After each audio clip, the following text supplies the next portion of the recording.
Soviet form of communism, very important topic for your exams. Soviet form of communism Karl Marx के communism के idea से थोड़ा different है. Communism के इस नए वेरिएंट को, जिसे हम सोवियत फॉर्म ऑफ कम्युनिज्म कह सकते हैं, कम्युनिज्म के इस नए वेरिएंट को, इस नए फॉर्म को रशिया में व्लादिमीर लेनिन के द्वारा डेवलप किया गया.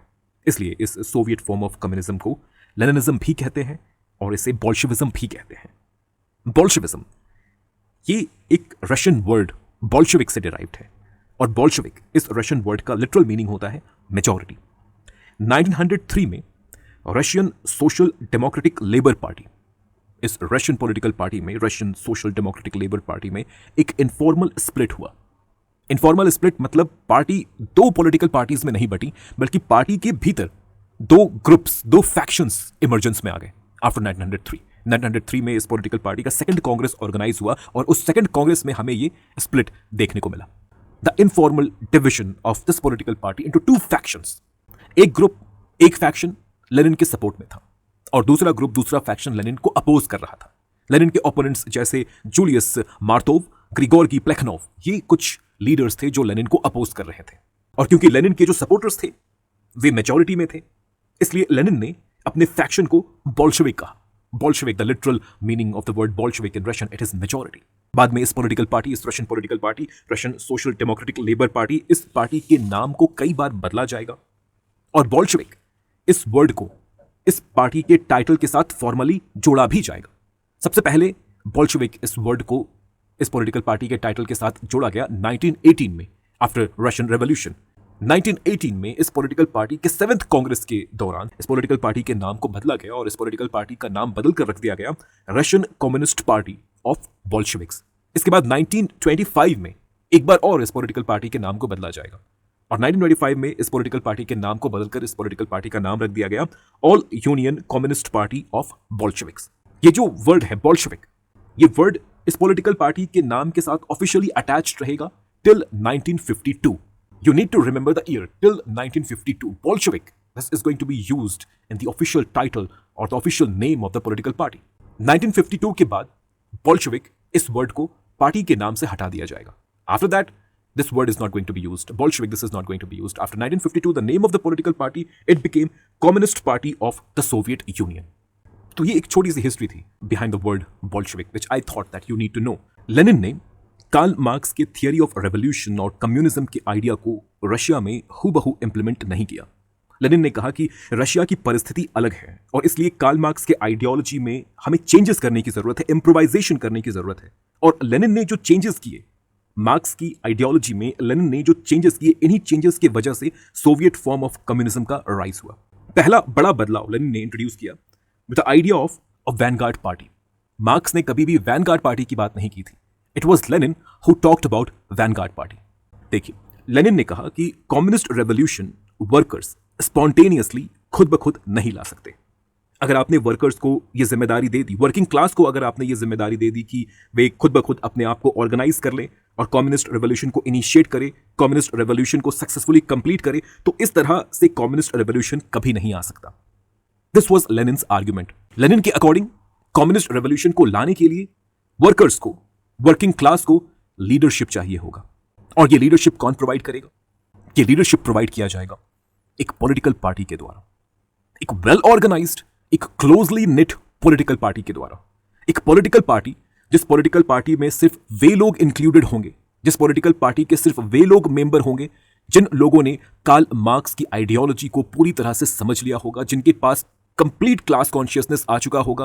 Those who have understood the ideology of Karl Marx completely and those who have acquired complete class consciousness, only they will become member of this particular political party. इसी political party को Lenin Vanguard party कहते हैं.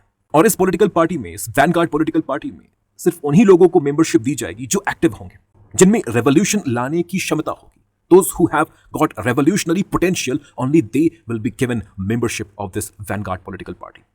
जो inactive होंगे, जिन्होंने marks की ideology को नहीं समझा होगा, जिनके भीतर पूरी तरह से क्लास कॉन्शियसनेस अभी नहीं आया है, they will be excluded from this political party. ये political party, this vanguard party, ये डेमोक्रेटिक सेंट्रलिज्म के प्रिंसिपल पर बेस्ड होगी.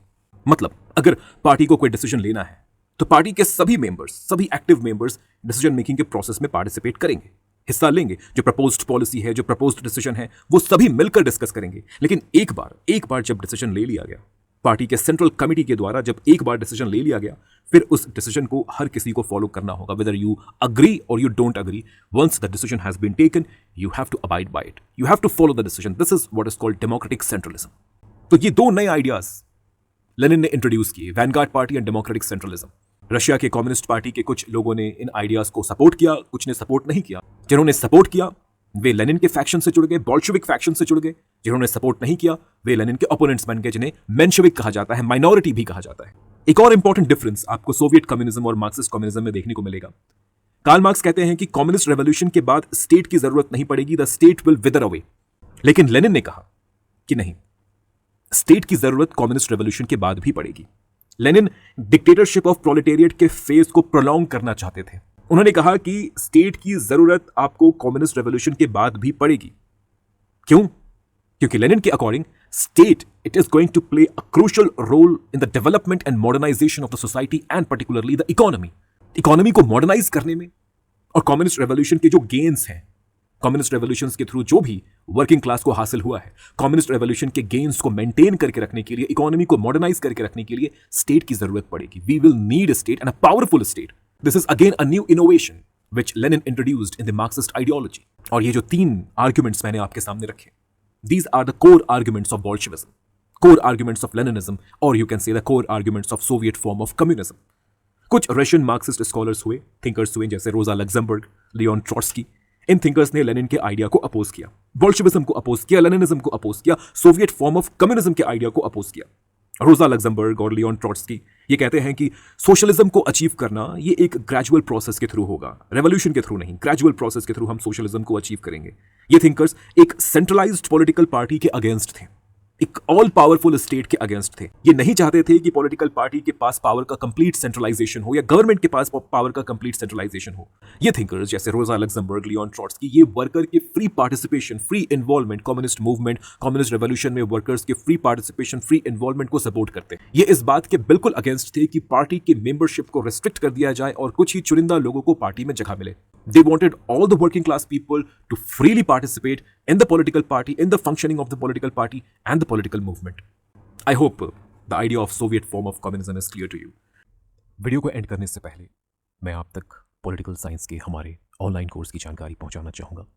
यूपीएससी पॉलिटिकल साइंस ऑप्शनल के लिए और UGC net JRF political science paper 2 and paper 1 के लिए हमने पॉलिटिकल साइंस का एक डिटेल्ड एग्जॉस्टिव कोर्स तैयार किया है, जहां हम पॉलिटिकल साइंस के सभी 10 यूनिट्स को कवर कर रहे हैं।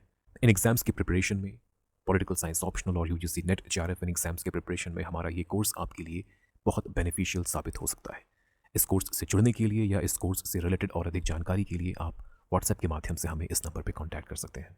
Thank you so much for listening.